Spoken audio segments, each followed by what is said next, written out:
नमस्ते दोस्तों। अभी हम पढ़ेंगे बिहार का हिस्ट्री, जिसमें जो हमारा बिहार का मॉडर्न हिस्ट्री का जो सीरीज चल रहा है उसमें आज हमारा तीसरा लेक्चर है। ठीक है, जिसमें हम पढ़ेंगे स्वतंत्रता आंदोलन और बिहार। ठीक है, जिसमें 1857 से लेके 1947 तक का पूरा स्वतंत्रता आंदोलन बिहार के संदर्भ में हम लोग डिस्कस करेंगे। तो आइए शुरू करते हैं। तो सबसे पहले देख लेते हैं 1857 का विद्रोह। तो 1857 की क्रांति की शुरुआत बिहार में 7 जून 1857 ईस्वी में देवघर जिले, जो अभी वर्तमान में झारखंड राज्य में चला गया है, वहां के रोहिणी गांव में सैनिकों के विद्रोह से हुआ। ठीक है, ये याद रखिएगा कि 1857 की जो क्रांति है वो 7 से 12 जून 1857 के समय देवघर जिले के रोहिणी गांव में हुआ था। ठीक है, यहाँ 32वीं इन्फेंट्री रेजिमेंट का मुख्यालय था। ठीक है, इस विद्रोह में लेफ्टिनेंट नॉर्मन लेस्ली एवं सहायक जो थे सर्जन डॉक्टर ग्रांट मारे गए। विद्रोह में 2 अंग्रेज मारे गए थे। ठीक है, इस विद्रोह को मेजर मैकडोनाल्ड द्वारा सख्ती से कुचल डाला गया तथा विद्रोह में शामिल तीनों सैनिकों को 16 जून को फांसी दे दिया गया। वहीं 3 जुलाई 1857 ईस्वी को पटना सिटी के एक पुस्तक विक्रेता पीर अली के नेतृत्व में अंग्रेजों के विरुद्ध संघर्ष हुआ। पटना सिटी के चौक तक के इलाके को विद्रोहियों ने अपने कब्जे में कर लिया। इस विद्रोह में अफीम व्यापार का जो एजेंट था आर लॉयल मारा गया, परंतु कमिश्नर टेलर ने इस विद्रोह को बलपूर्वक दबा दिया। पीर अली के घर को नष्ट कर दिया गया तथा पीर अली समेत 17 व्यक्तियों को फांसी दे दी गई। अब देख लेते हैं 25 जुलाई 1857 ईस्वी को मुजफ्फरपुर में भी असंतुष्ट सैनिकों ने कुछ अंग्रेज अधिकारियों की हत्या कर दी। यही जो थी 1857 की ये सबसे बड़ी कमियां थी कि जो हमारा विद्रोह हुआ वो संगठित नहीं था।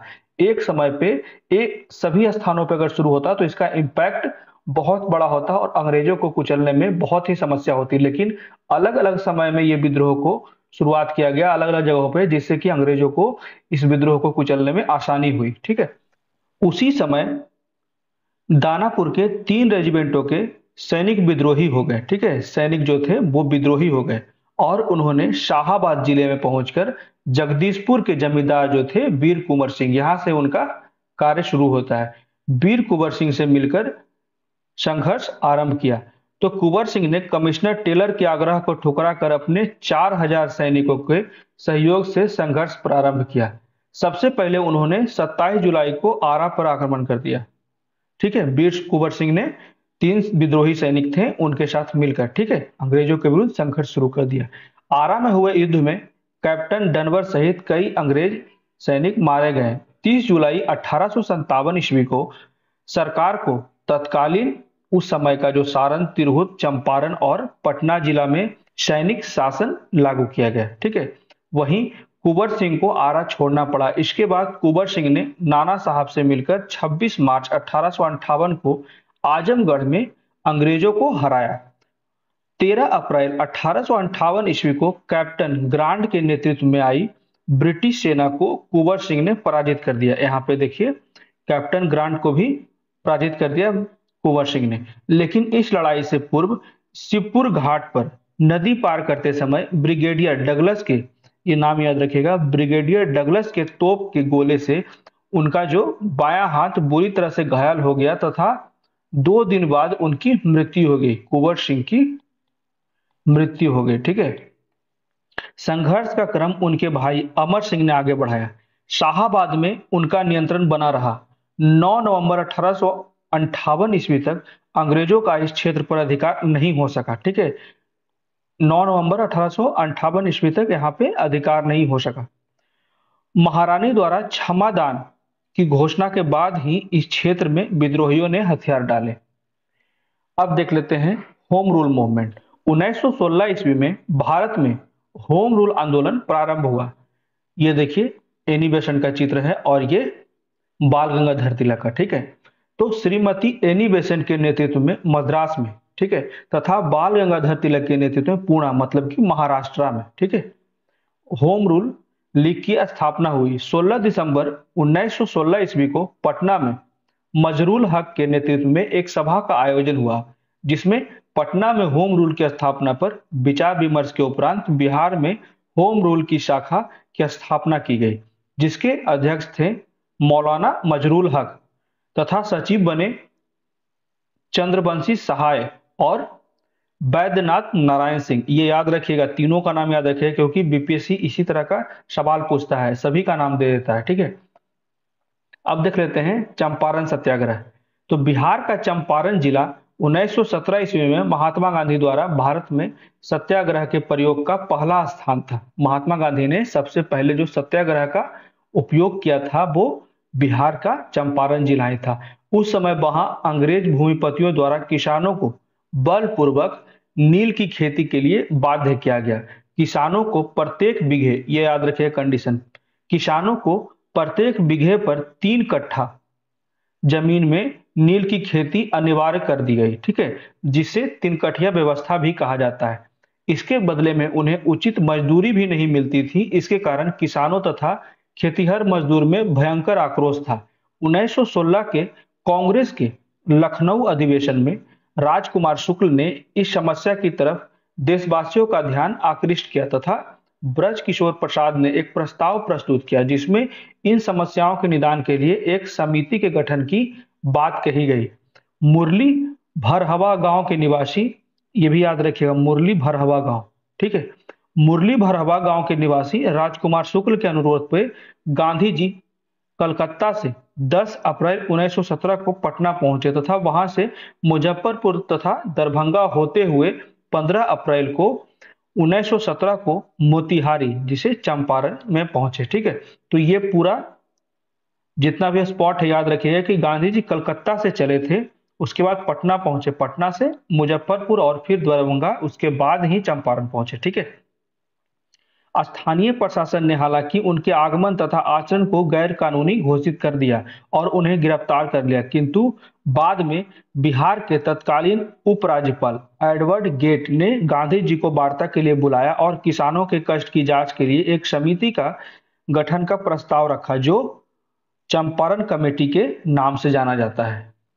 अब देख लेते हैं आरंभिक किसान आंदोलन। चंपारण सत्याग्रह की सफलता ने छपरा, जो सारण जिले के हैं, विभूषण प्रसाद एवं अन्य किसानों को भी शोषण और अत्याचार के विरुद्ध लड़ने की प्रेरणा दी। पहले जो चंपारण की जो सफलता मिली, इसके कारण अनेक क्षेत्रों में किसानों को अंग्रेजों के अत्याचारों से लड़ने का साहस मिला। ठीक है, इसी का एक उदाहरण है कि छपरा जिले के विभूषण प्रसाद एवं अन्य किसानों ने शोषण और अत्याचार के विरुद्ध आवाज उठाए।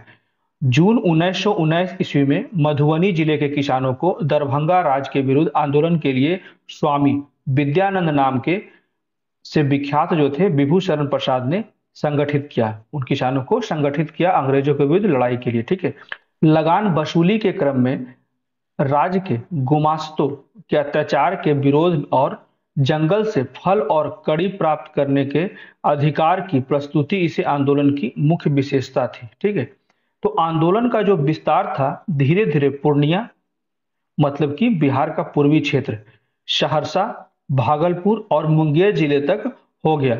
महाराजा दरभंगा ने आंदोलन का प्रभाव नष्ट करने के लिए एक प्रांतीय सभा का गठन 1922 ईस्वी में किया।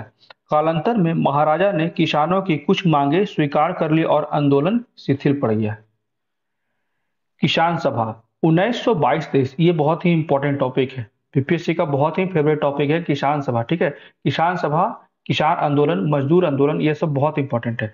तो 1922-23 ईस्वी में मुंगेर में किसान सभा का गठन शाह मोहम्मद जुबैर, ठीक है, और कृष्ण सिंह द्वारा किया गया। तो किसान सभा का जो गठन है मुंगेर में 1922-23 में किया गया, किसके द्वारा? शाह मोहम्मद जुबैर और श्री कृष्ण सिंह के द्वारा। 4 मार्च 1928 ईस्वी को बिहटा, जो पटना जिला में है, में स्वामी सहजानंद सरस्वती ने किसान सभा की औपचारिक स्थापना की, मतलब कि ऑफिशियल। ठीक है, तथा 1929 में सोनपुर मेला में आयोजित सभा में बिहार प्रांतीय किसान सभा, ये याद रखिएगा टर्म्स, यहाँ पे बिहार प्रांतीय किसान सभा की बात हो रही। ये अनौपचारिक था किसान सभा, जिसकी स्थापना शाह मोहम्मद जुबैर और श्री कृष्ण सिंह के ने किया था। और ऑफिशियल जो किसान सभा की स्थापना की स्वामी सहजानंद, ये 1928 में किए। वहीं बिहार प्रांतीय किसान सभा की जो स्थापना हुई वो 1929 में हुई, तथा स्वामी सहजानंद इसके अध्यक्ष और श्री कृष्ण सिंह इसके सचिव बनाए गए। इसे बिहार के गांव में फैलाने में उन्हें कार्यानंद शर्मा, राहुल सांकृत्यान, उसके बाद पंचानंद शर्मा, यदुनंद शर्मा आदि वामपंथी नेताओं का सहयोग मिला। 1935 ईस्वी में किसान सभा ने जमींदारी उन्मूलन का प्रस्ताव पास किया। तो कार्यानंद शर्मा के नेतृत्व में मुंगेर जिले में बड़हिया ताल या बकासत आंदोलन चला, जो 1936 ईस्वी में लखनऊ में स्वामी सहजानंद सरस्वती की अध्यक्षता में अखिल भारतीय किसान सभा को गठित किया गया। यहाँ पे अखिल भारतीय, ये कब हुआ? 1936 में लखनऊ में, ठीक है। जो एनजी रंगा को इसका सचिव बनाया गया और अध्यक्ष थे स्वामी सहजानंद सरस्वती। अब देख लेते हैं मजदूर आंदोलन। तो दिसंबर 1919 में जमशेदपुर व जमालपुर में मजदूरों की हड़ताल हुई। जो बड़े बड़े कारखाना थे वहां पे मजदूरों के जो हित थे, उनके आय सही से नहीं दिए जा रहे थे, इसी के संबंध में उन्होंने विद्रोह शुरू कर दिया। तो 1920 में एस.एन. हलदर एवं व्योमकेश चक्रवर्ती के नेतृत्व में जमशेदपुर वर्कर्स एसोसिएशन तथा 1929 में माणिक होमी के नेतृत्व में जमशेदपुर लेबर फेडरेशन की स्थापना हुई, ठीक है। सुभाष चंद्र बोस, प्रोफेसर अब्दुल बारी, जयप्रकाश नारायण, योगेंद्र शुक्ल, बसावन सिंह, ब्रजनंदन शर्मा, बालेश्वर सिंह आदि मजदूर आंदोलन के महत्वपूर्ण नेता थे। 1929 में झरिया में अखिल भारतीय ट्रेड यूनियन का कांग्रेस का अधिवेशन हुआ, ठीक है। 1929 में झरिया में अखिल भारतीय ट्रेड यूनियन कांग्रेस का अधिवेशन हुआ, जिसमें पंडित जवाहरलाल नेहरू का आगामी अध्यक्ष चुना गया, ठीक है। पंडित जवाहरलाल नेहरू को आगामी अध्यक्ष चुना गया। 1937 से 1939 के बीच तथा आगे भी बिहार में अनेक स्थानों पर हड़तालें हुई। जो मजदूर थे, देख रहे हैं, ये पिक्चर में भी देख सकते हैं कि जो मजदूरों का शोषण हो रहा था बड़े बड़े कंपनियों के मालिकों द्वारा, उसी के विरुद्ध ये लोग आवाज उठाए और मजदूर आंदोलन का शुरुआत किए। तो इसी आंदोलन के क्रम में जमशेदपुर में दिए गए भाषण के लिए जयप्रकाश नारायण को 18 फरवरी 1940 को गिरफ्तार कर उसको 9 महीने के लिए कड़ी सजा दी गई, ठीक है। यहाँ पे जयप्रकाश नारायण को गिरफ्तार किया गया और 9 माह के लिए कड़ी सजा दी गई उनको। 1942, 1944 और 1947 में अनेक सभा एवं हड़तालों का आयोजन हुआ। अब देख लेते हैं पटना युवा संघ। तो 1927 में, यहाँ पे बस यही इंपॉर्टेंट है कि ये कब स्थापना हुआ था। तो 1927 में पटना युवा संघ की स्थापना हुई और 1929 तक इसकी शाखाएं बिहार के अनेक नगरों में स्थापित हो गई।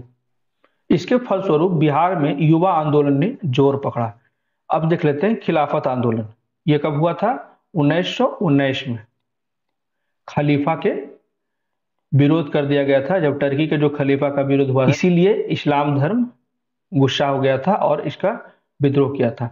तो प्रथम विश्व युद्ध की समाप्ति के बाद जब विजयी राष्ट्रों ने तुर्की के सुल्तान के साथ अन्यायपूर्ण व्यवहार किया और ब्रिटिश सरकार ने भारतीयों के स्वशासन की मांग पर सहानुभूतिपूर्वक विचार करने के लिए अपने आश्वासन को पूरा नहीं किया, तो भारतीय मुसलमान तथा राष्ट्रवादियों का गुस्सा भड़क उठा। इसकी परिणति जो हुई खिलाफत आंदोलन के रूप में हुई, जो 1919 से 1923 तक चला। इसमें मौलाना मजरूल हक बहुत ही सक्रिय थे।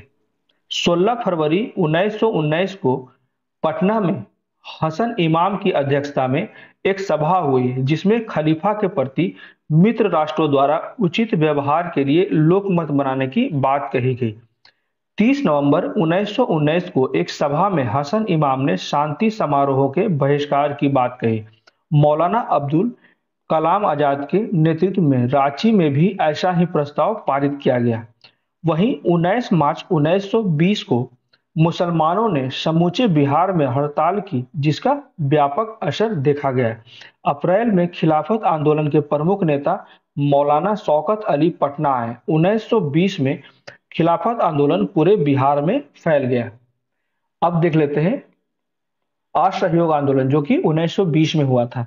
तो असहयोग आंदोलन का प्रस्ताव भारतीय राष्ट्रीय कांग्रेस के, ये अधिवेशन का प्लेस याद रखिएगा।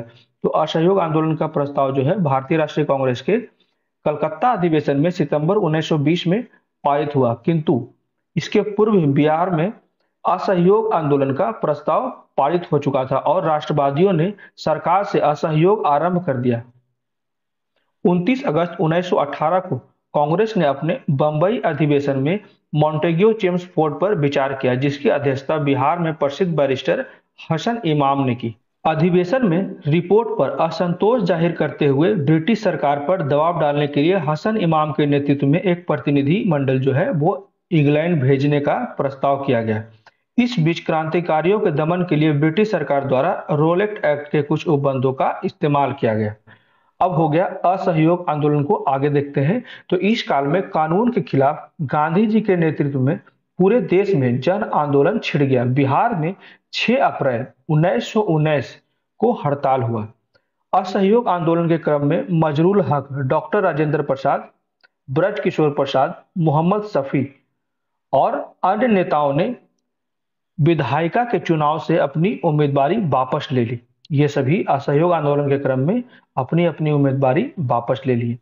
महेंद्र प्रसाद, अनुग्रह नारायण सिंह तथा ब्रज नंदन प्रसाद आदि ने आंदोलन का बहिष्कार किया। छात्रों को वैकल्पिक शिक्षा प्रदान करने के लिए पटना गया रोड पर एक राष्ट्रीय महाविद्यालय की स्थापना की गई। इस राष्ट्रीय महाविद्यालय के ही प्रांगण में बिहार विद्यापीठ का उद्घाटन 6 फरवरी 1921 को गांधी जी के द्वारा किया गया। ये महत्वपूर्ण पॉइंट है कि बिहार विद्यापीठ का उद्घाटन गांधी जी के द्वारा किया गया 1921 में। मजरूल हक, जिसके कुलाधिपति और ब्रज किशोर प्रसाद कुलपति तथा डॉक्टर राजेंद्र प्रसाद महाविद्यालय के प्राचार्य बने। 30 सितंबर 1921 को मजरूल हक ने सदाकांत आश्रम, पटना में है, ठीक है, से दी मदरलैंड नामक अखबार निकाला प्रारंभ किया, जो 22 दिसंबर 1921 को ब्रिटेन के युवराज का पटना आगमन हुआ। इस दिन पूरे शहर में हड़ताल रखा गया, जिससे कि ब्रिटिशर्स को उसके बहिष्कार को दिखाया जा सके। तो असहयोग आंदोलन अपने चरम पर था। 5 फरवरी 1922 को जो ये घटना हुई, चौरी चौरा कांड के फलस्वरूप गांधी जी ने आंदोलन स्थगित कर दिया।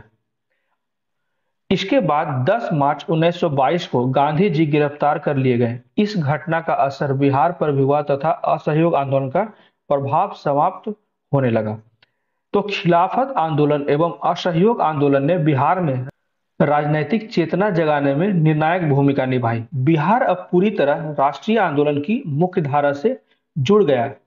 इन आंदोलनों का सबसे व्यापक प्रभाव तत्कालीन मुजफ्फरपुर और शाहाबाद जिले में देखा गया।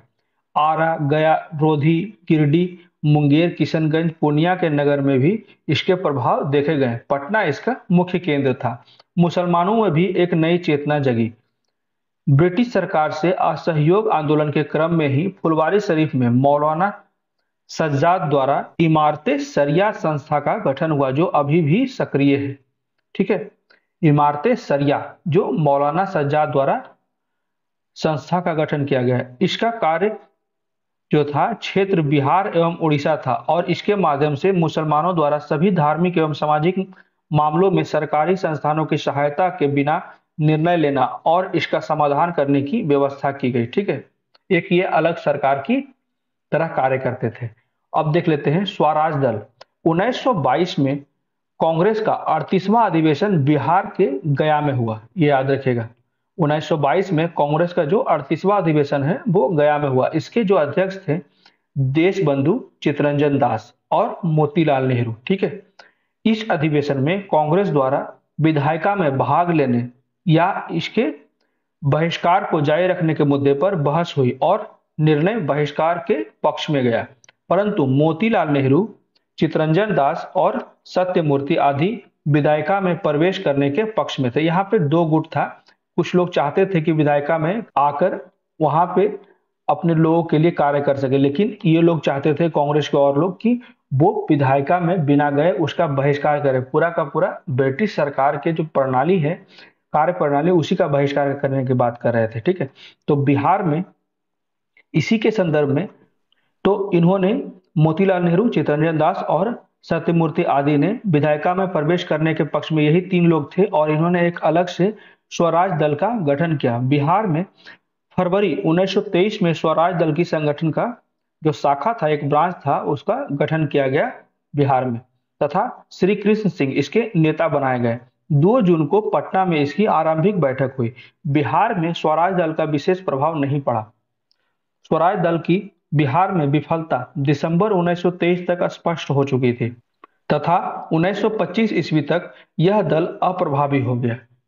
अब देख लेते हैं साइमन कमीशन का बहिष्कार। ठीक है, 1928 डेट याद रखिएगा, में साइमन कमीशन का भारत में आगमन हुआ। सर जॉन साइमन इसके नेतृत्व करता थे, हेड थे।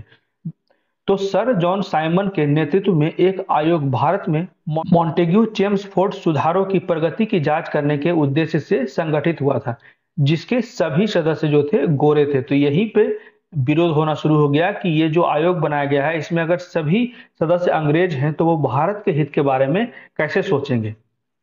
तो ये एकांगी सोच का परिचय था ब्रिटिश सरकार का, इसी का विरोध भारतीय द्वारा किया गया। ठीक है, इसमें लाला लाजपत राय को घायल भी कर दिया गया, उनके सर पे चोट भी आई थी। ठीक है, उसके बाद कुछ दिनों बाद उनकी मौत भी हो गई थी। तो राष्ट्रवादियों ने इसका बहिष्कार करने का निश्चय किया। बिहार में अनुग्रह नारायण सिंह के नेतृत्व में एक सर्वदलीय बैठक का आयोजन हुआ, जिसमें साइमन कमीशन के बहिष्कार के लिए नौजवानों को संगठित करने और विरोध प्रदर्शन की योजना बनाई गई। 12 दिसंबर को आयोग के पटना तथा 24 दिसंबर को रांची पहुंचने पर इसके विरुद्ध प्रदर्शन हुआ। जो साइमन कमीशन पहुंचा पटना और रांची, तो यहाँ पे प्रदर्शन किया गया, काले झंडे दिखाए गए और आयोग का बहिष्कार किया गया। अब देख लेते हैं बिहार सोशलिस्ट पार्टी। 1931 में गंगा शरण सिंह, राम वृक्ष बेनीपुरी और रामानंद मिश्र आदि ने बिहार सोशलिस्ट पार्टी नामक एक संगठन स्थापित किया। 1934 में पटना के अंजुमन इस्लामिया हॉल में बिहार सोशलिस्ट पार्टी की औपचारिक स्थापना की। तो ये याद रखिएगा, 1934 में बिहार सोशलिस्ट पार्टी की औपचारिक स्थापना अंजुमन इस्लामिया के द्वारा किया गया, जिसके अध्यक्ष थे आचार्य नरेंद्र देव। ठीक है, और सचिव जो थे जयप्रकाश नारायण। इसके अन्य सदस्यों में राम वृक्ष बेनीपुरी, गंगा शरण सिन्हा, योगेंद्र शुक्ला, अब्दुल बारी, कर्पूरी ठाकुर और बसावन सिंह आदि प्रमुख थे। एक ओर जहां इनका तालमेल कांग्रेस सोशलिस्ट पार्टी से रहा, वहीं दूसरी ओर इन्होंने किसानों और मजदूरों को संगठित करने और राजनैतिक स्तर पर सचेत करने में महत्वपूर्ण योगदान दिया। 1942 के भारत छोड़ो आंदोलन में भी इनकी गतिविधियां बहुत बड़े पैमाने पर रही। इन नेताओं ने इस आंदोलन के दौरान सर्वस्व त्याग का ज्वलंत आदर्श देशवासियों के समक्ष रखा। यह भी पॉइंट याद रखिएगा, सर्वस्व त्याग। ठीक है, ऐसे ही उद्देश्यों से प्रेरित एक अन्य आंदोलन फॉरवर्ड ब्लॉक था, जिसके संस्थापक सुभाष चंद्र बोस थे। ठीक है, जिन्होंने 20 अक्टूबर 1940 को बिहार प्रांतीय फॉरवर्ड ब्लॉक की कार्यकारिणी बैठक पटना में की। इस संगठन पर सरकार की कड़ी निगरानी थी और मार्च 1942 तक ही इसके प्रमुख नेता बिहार में कैद किए जा चुके थे। अब देख लेते हैं सविनय अवज्ञा आंदोलन। तो दिसंबर 1929 में कांग्रेस के लाहौर अधिवेशन, ये भी याद रखिएगा, में सविनय अवज्ञा आंदोलन का प्रस्ताव पारित हुआ। इसकी अध्यक्षता पंडित जवाहरलाल नेहरू ने की। इस अधिवेशन में पूर्ण स्वतंत्रता का, ये भी याद रखिएगा, पूर्ण स्वतंत्रता का प्रस्ताव रखा गया लाहौर अधिवेशन में 1929 में। ठीक है, तथा 26 जनवरी को स्वाधीनता दिवस भी मनाया गया, जिसके के कारण 26 जनवरी को हम लोग जो है वो रिपब्लिक डे मनाते हैं। तो 26 जनवरी 1930 को बिहार में स्वाधीनता दिवस उत्साहपूर्वक ढंग से मनाया गया। वहीं 12 मार्च 1930 को गांधी जी की दांडी यात्रा आरंभ हुई। 5 अप्रैल को उन्होंने नमक कानून का उल्लंघन कर सत्याग्रह का आरंभ किया। इस नमक सत्याग्रह में बिहार के बेरी दरभंगा निवासी एवं गांधी जी के निकटतम सहयोगी जो थे वो थे, ये बहुत बार एग्जाम में आ चुका है, श्री गिरिवरधारी चौधरी। उर्फ कारो बाबू, जिन्होंने बापू के साथ साबरमती आश्रम में काफी समय बिता। बापू के साथ साबरमती आश्रम से दांडी के लिए प्रस्थान करने वाले, यहाँ पे याद रखिएगा, 78 स्वयंसेवकों में गिरिवरधारी चौधरी बिहार के एकमात्र प्रतिनिधि थे। तो याद रखिएगा नाम, गिरिवरधारी चौधरी। बिहार में नमक सत्याग्रह का आरंभ 15 अप्रैल 1930 को चंपारण और सारण जिले में नमकीन मिट्टी से नमक बनाकर किया गया। तो ये नमक सत्याग्रह का आरंभ जो है वो चंपारण और सारण जिले से शुरू हुआ बिहार में। इस आंदोलन का नेतृत्व पटना में जगत नारायण लाल, सारण में गिरीश तिवारी और चंद्रिका सिंह ने किया। वहीं मुजफ्फरपुर में राम दयालु सिन्हा, रामानंद सिंह आदि ने किया। वहीं मुंगेर में श्री कृष्ण सिंह, दरभंगा में सत्यनारायण सिन्हा आदि ने किया।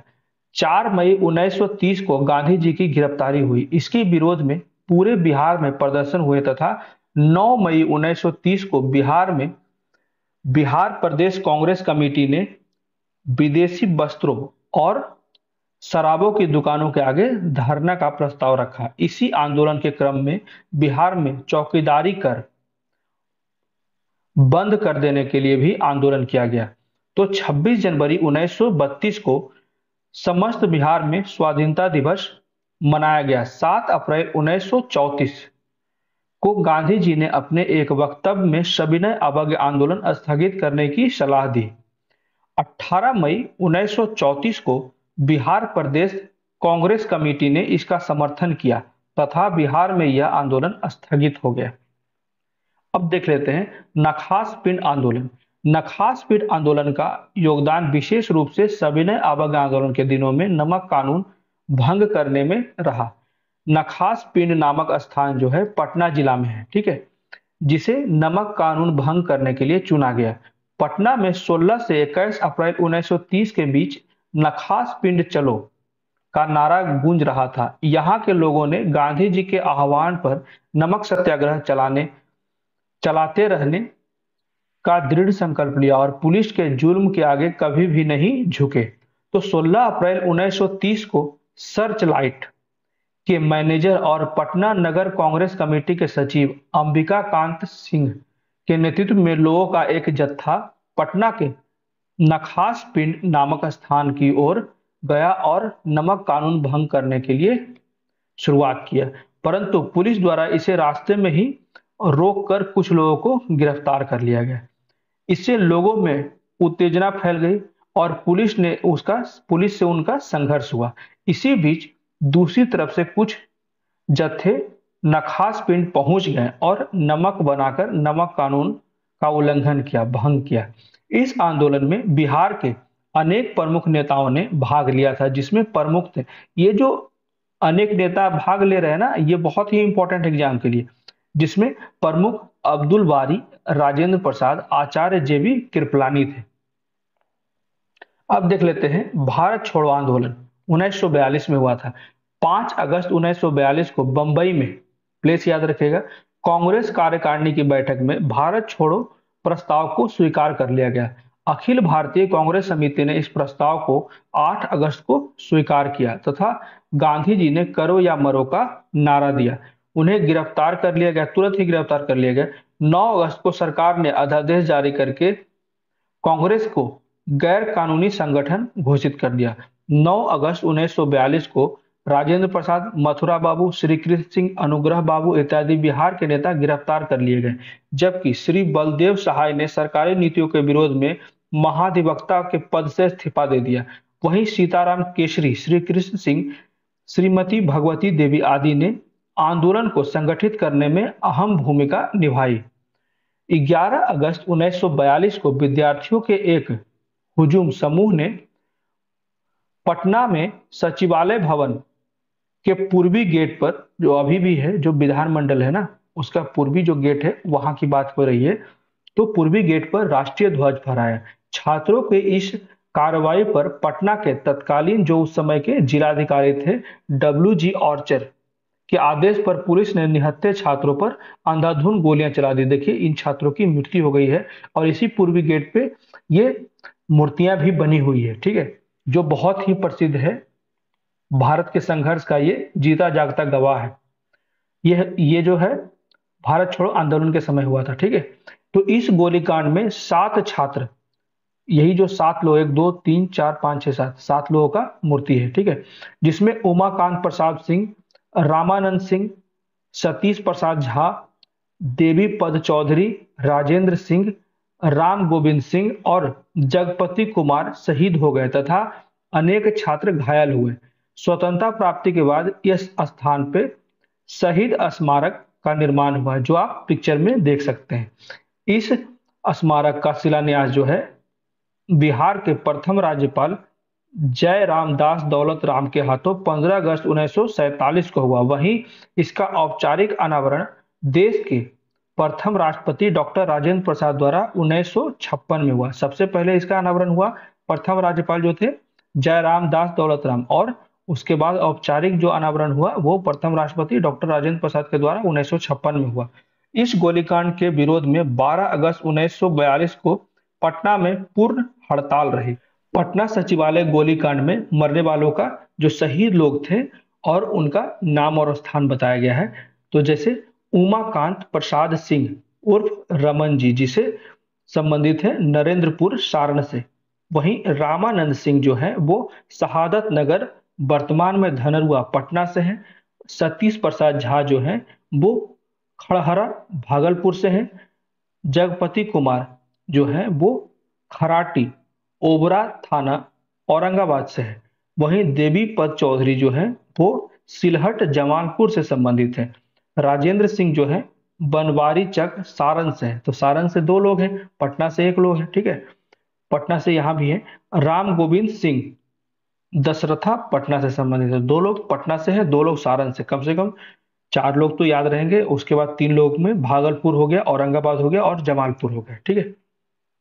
अब देख लेते हैं उसी दिन शाम में कदम कुआं पटना स्थित कॉलेज मैदान में आयोजित सभा में जगत नारायण लाल की अध्यक्षता में संचार सुविधाओं को ठप करने तथा सरकारी कार्यों को शिथिल बना देने का प्रस्ताव पारित हुआ। फलस्वरूप पूरे बिहार में उग्र आंदोलन की लहर चल पड़ी। बिहार के समाजवादियों ने जयप्रकाश नारायण के नेतृत्व में इस आंदोलन में महत्वपूर्ण योगदान दिया। उन्होंने हजारीबाग जेल से पलायन कर नेपाल के हनुमान नगर में शरण ली, ठीक है। जयप्रकाश नारायण के नेतृत्व में नेपाल में क्रांतिकारी युवकों को छापामार युद्ध की शिक्षा देने के लिए एक केंद्र संगठित हुआ। नेपाल में ही आजाद दस्ते का गठन किया गया। याद रखिएगा, आजाद दस्ते का गठन नेपाल में किया गया था जयप्रकाश नारायण के नेतृत्व में। 1943 के मार्च अप्रैल में नेपाल के राजविलास जंगल में आजाद दस्ते के पहले प्रशिक्षण शिविर का गठन किया, जिसमें सरदार नित्यानंद सिंह के निर्देशन में बिहार के 25 युवकों को आग्नेयास्त्र चलाने की शिक्षा दी गई। दरभंगा में कुलानंद वैदिक और सिंधवारा में कर्पूरी ठाकुर ने संचार व्यवस्था को ठप किया। यहाँ पे रेजोल्यूशन पास हुआ था कि हमें संचार व्यवस्था को ठप कर देना है और सरकारी कार्यों को शिथिल कर देना है। तो यही सारे कार्य देखे जा रहे हैं। मुजफ्फरपुर के पास थाने को जला डाला गया, और जबकि गया के कुर्था थाने पर झंडा लहराने की कोशिश में श्याम बिहारी लाल मारे गए। आजाद दस्ते के कार्यक्रम में जयप्रकाश के साथ भाग लेने वाले प्रमुख समाजवादी लोग थे राम मनोहर लोहिया, अरुणा आशफ अली, अच्युत पटवर्धन, योगेंद्र शुक्ला, रामानंद मिश्रा, सूरज नारायण सिंह, सीताराम सिंह और गंगा शरण सिंह। 1943 ईस्वी के अंत तक यह आजाद दस्ता सक्रिय रहा, परंतु नेपाल सरकार द्वारा राम मनोहर लोहिया आदि क्रांतिकारियों को गिरफ्तार कर लिए जाने के कारण यह शिथिल पड़ गया। जयप्रकाश नारायण इस काल में भूमिगत गतिविधियों में सक्रिय रहे तथा उन्होंने सुभाष चंद्र बोस की आजाद हिंद सरकार से भी संपर्क करने का प्रयास किया, हालांकि यह नहीं हो पाया, ठीक है। तो सुभाष चंद्र बोस ने 1942 के आंदोलन के क्रम में हिंसा और पुलिस दमन के असंख्य उदाहरण सामने आते हैं। वहीं सिवान थाने पर राष्ट्रीय झंडा फहराने की कोशिश में फुलेना प्रसाद श्रीवास्तव पुलिस की गोली का शिकार हो गई।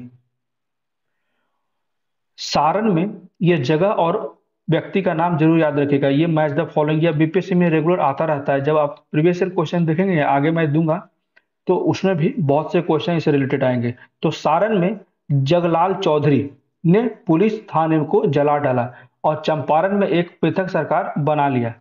कटिहार थाने पर झंडा लगाने की कोशिश में ध्रुव कुमार को पुलिस ने गोली मार दी। डुमरांव में ऐसे ही प्रयास के फलस्वरूप कपिल मुनि को पुलिस ने गोली मार दी। छोटानागपुर क्षेत्र के आदिवासियों ने और विशेषकर ताना भगत आंदोलनकारियों ने भी अपने क्षेत्र में ब्रिटिश सत्ता को चुनौती दी। पलामू, हजारीबाग, हाजीपुर, मुजफ्फरपुर, सीतामढ़ी और दरभंगा के क्षेत्रों में कई स्थानों पर क्रांतिकारी सरकारें गठित कर ली गई। गांव में पंचायतों और रक्षा दलों की स्थापना की जाने लगी और राष्ट्रवादियों ने वस्तुतः समानांतर सरकार की स्थापना कर ली। भारत छोड़ो आंदोलन में बिहार में 15,000 से अधिक व्यक्ति बंदी बनाए गए, ठीक है, जिसमें 8,783 लोगों को सजा दी गई और 134 व्यक्ति को मार दिया गया और 362 घायल हुए, जिसने अंततः सरकार को अपना रुख बदलने पर बाध्य कर दिया। 1945 में राजनीतिक प्रतिक्रिया बहाल हुई और युद्ध की समाप्ति के बाद पुनः चुनाव हुआ। अब आ जाते हैं स्वतंत्रता प्राप्ति का दौर शुरू हो गया 1945 से 1947, ठीक है। तो द्वितीय विश्व युद्ध की समाप्ति के उपरांत 1945 यही सबसे बड़ा ऐतिहासिक परिवर्तन था इंग्लैंड में। 1945 में इंग्लैंड में चुनाव हुआ और मजदूर दल सत्ता में आ गए, ठीक है, लेबर पार्टी सत्ता में आ गए, जिसके नए प्रधानमंत्री बने क्लीमेंट एटली ने भारत में सत्ता स्थानांतरण का प्रस्ताव रखा। 24 मार्च 1946 को ब्रिटिश मंत्रिमंडल के 3 सदस्य पैथिक लेरेंस, स्टेफर्ड क्रिप्स और एबी अलेक्जेंडर से युक्त कैबिनेट मिशन भारत आया। इस मिशन के द्वारा संवैधानिक गतिरोध को दूर करने के उपाय सुझाए गए, लेकिन इन प्रस्तावों को सामान्य स्वीकृति नहीं मिल पाई, ठीक है, क्योंकि यहाँ पे विरोध हो रहा था एक कांग्रेस का और एक मुस्लिम लीग का, तो ये दोनों विरोध कर रहे थे।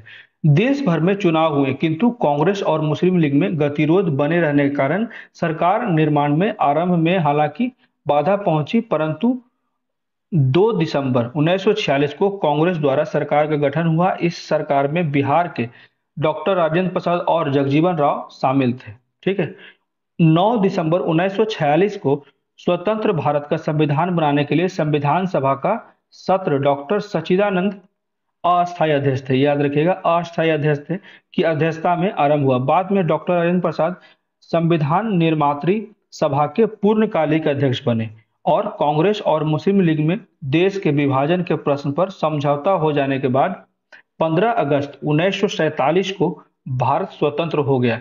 26 जनवरी 1950 को भारतीय संविधान लागू होने के साथ बिहार भारतीय संघ का एक राज्य में परिवर्तित हो गया। भारत सरकार अधिनियम 1935 के तहत प्रांतीय स्वायत्तता लागू करने का फैसला हुआ ताकि प्रांतों में उत्तरदायी शासन की स्थापना की जा सके। इसके पश्चात सभी पार्टियां चुनाव की तैयारी में लग गई।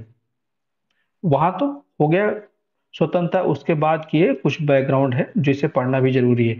तो 1935 में प्रदेश कांग्रेस अध्यक्ष जो थे वो श्री कृष्ण सिंह की अध्यक्षता में बिहार में कांग्रेस का स्वर्ण जयंती वर्ष धूमधाम से मनाया गया। जनवरी 1936 में 6 वर्षों के प्रतिबंध के बाद बिहार राजनीतिक सम्मेलन का 19वां अधिवेशन पटना में आयोजित हुआ, जिसकी अध्यक्षता राम दयालु सिंह ने किया। जवाहरलाल नेहरू ने बिहार के विभिन्न क्षेत्रों का दौरा करके कांग्रेस के लिए सघन प्रचार कार्य किए। 22 से 27 जनवरी 1937 के मध्य बिहार के 52 निर्वाचन मंडल क्षेत्रों में चुनाव संपन्न हुआ। इसमें कांग्रेस ने 107 प्रत्याशी खड़े हुए, जिसमें 98 प्रत्याशी जीत गए, ठीक है। दोनों सदनों को मिलाकर कांग्रेस को पूर्ण बहुमत प्राप्त हुआ और 17-18 मार्च 1939 को कांग्रेस की नई दिल्ली बैठक में प्रांतों में मंत्रिमंडल गठित करने की अनुमति दी गई। मंत्रिमंडल गठित करने का आमंत्रण पाकर श्री कृष्ण सिंह ने जब गवर्नर एमजी हैलेट से अपने विशेषाधिकारों का प्रयोग न करने का आश्वासन मांगा तो उन्होंने इनकार कर दिया। परिणाम स्वरूप श्री कृष्ण सिंह ने सरकार बनाने से मना कर दिया। इसके बाद दूसरी बड़ी पार्टी जो है वो इंडिपेंडेंट पार्टी के मोहम्मद यूनुस को, ये याद रखिएगा, मोहम्मद यूनुस को सरकार बनाने का निमंत्रण दिया गया अंग्रेजों द्वारा, जिसे उन्होंने स्वीकार कर लिया। इस प्रकार मोहम्मद यूनुस जो है बिहार के पहले भारतीय प्रधानमंत्री बने। उस समय प्रांतीय सरकार के प्रधान को प्रधानमंत्री ही कहा जाता था। 1 अप्रैल 1937 को गठित इस मंत्री परिषद में मोहम्मद यूनुस के अतिरिक्त बहाब अली, कुमार अजीत प्रसाद सिंह और गुरु सहाय लाल शामिल हैं। परंतु कांग्रेस पार्टी ने गवर्नर के इस कदम का विरोध किया, क्योंकि जो बहुमत वाली पार्टियां था उसकी बात का ध्यान नहीं दिया गया। ठीक है।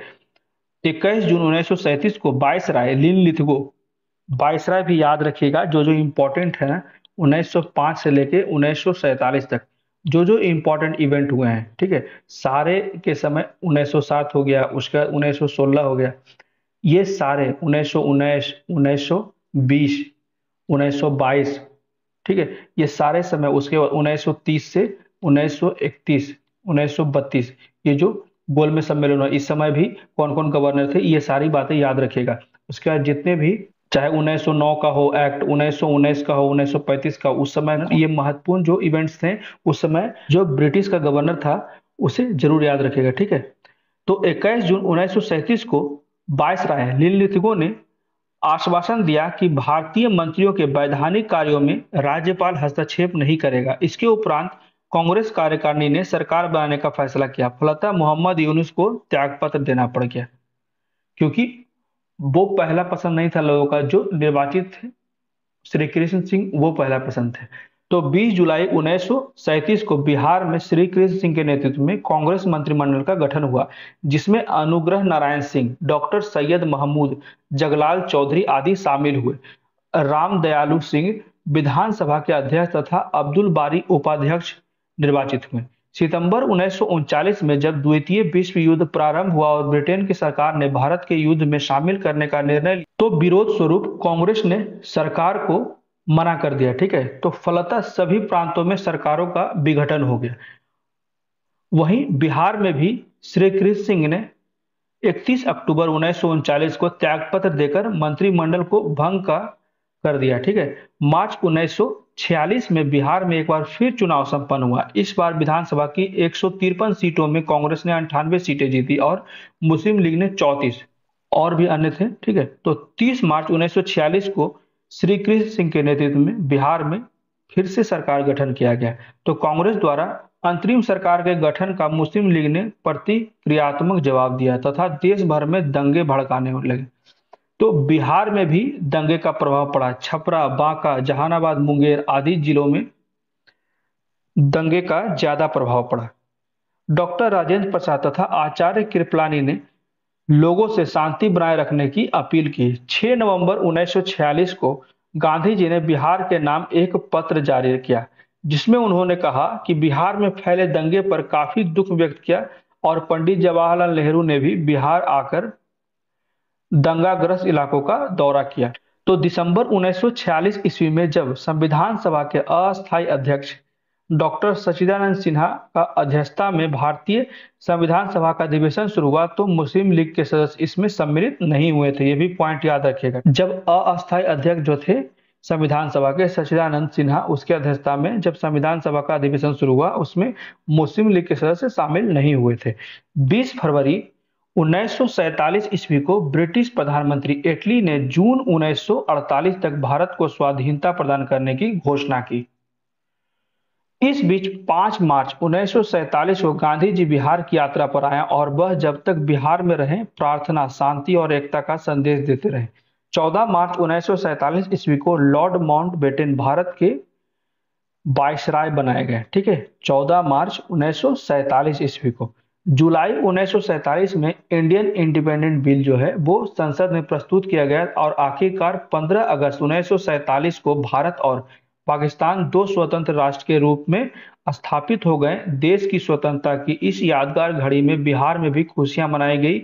स्वतंत्र भारत में बिहार के प्रथम राज्यपाल के रूप में श्री जयराम दास दौलत राम तथा मुख्यमंत्री के रूप में श्री कृष्ण सिंह ने पदभार ग्रहण किया।